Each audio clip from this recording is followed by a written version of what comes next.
Amerikada yaşayan bir Azərbaycanlının cüzdanında, yəni kaşlyokunda nələr var, hansı sənədlər var, hansı kartlar var, indi bir-bir baxacağıq.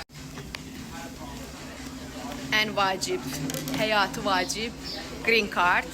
Əvvəl green card'ı üzərimizdə gəzdirmirdik, amma son xəbərlərdən sonra artıq məcburuq ki, green card'ımızla bir yerdə gəzək. Virginia sürücülük vəsiqəsi, bu həm şəxsiyyət vəsiqəsidir, həm də sürücülük vəsiqəsidir.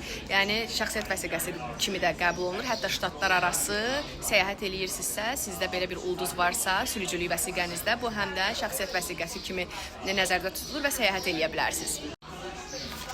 Nice.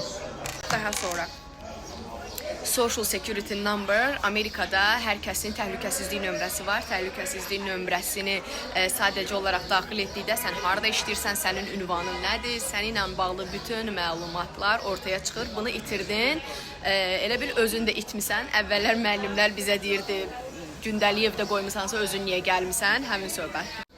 Daha sonra isə bank kartıdır, Amerikanın TD bank kartı, daha sonra kredit kartı, daha sonra növbəti kartlardır və görək indi burada nə var. Və unutmamalıyıq ki, mən bir Azərbaycan vətəndaşıyam. Ay kasıb, avtobus Bakı kartı,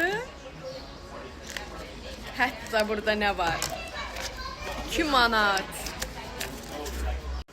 Belə bir Azərbaycanlı olaraq cüzdanımı göstərdim. İçində nələr var, sizin kaşlokunuzda nələr var, buyurub bölüşə bilərsiniz.